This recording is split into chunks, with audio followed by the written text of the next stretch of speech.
Wrapping up our PALS certification series with this video. If you haven't watched the first two PALS videos, go back and watch those and then come back to this one.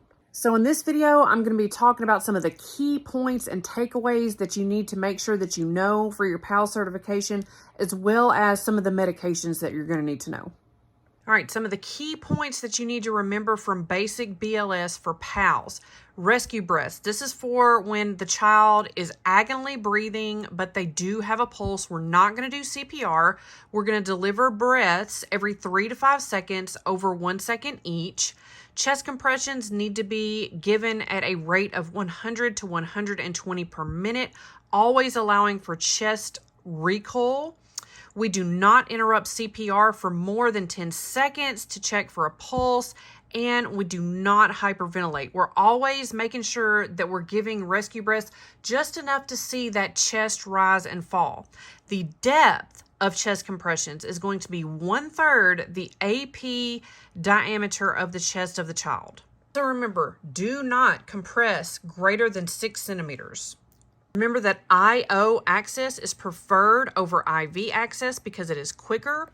And then also with kids, we know that we have to deliver shocks and medications based on their weight. But how on earth are we going to know how much the child weighs?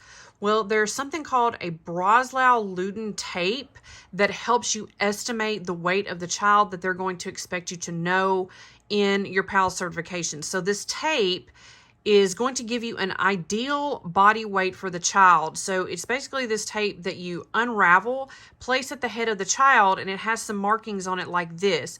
And wherever the child falls, that's going to give you the ideal body weight for the child, and that's what you're going to go by for your shocks and for medications.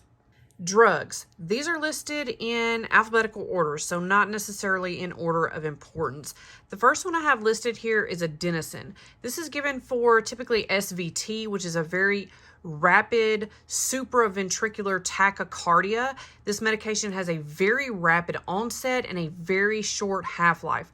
We're going to give it in an access that's as close to the heart as possible, and we're going to flush it because, again, it does have a very, very short half-life, so you want to make sure you slam this one in. Our dose here for kids is 0.1 milligrams per kilogram, so that's where that measuring tape comes in handy, with a max of 6 milligrams. If we do not get the child out of the SVT with the first dose, we can repeat at 0.2 milligrams per kilogram with a maximum of 12. The next drug is amiodarone. This is an antidysrhythmic that typically treats ventricular dysrhythmias. We have a dose here of 5 milligrams per kilogram with a maximum of 300 milligrams.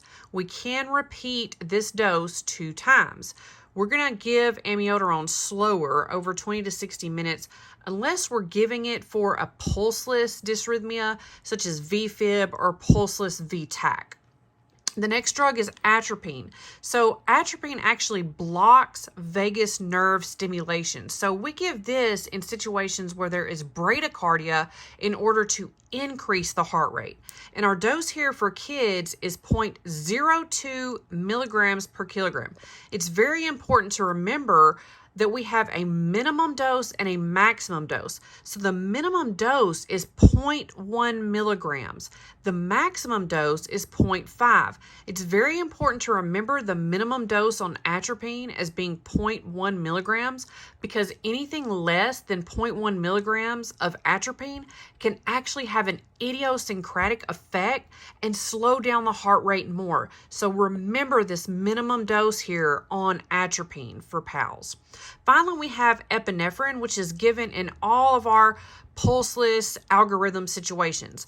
Our dose here is 0.01 milligrams per kilogram, and the concentration, be sure that you note the concentration. If we're giving it IV or IO, it is diluted as 1 to 10,000.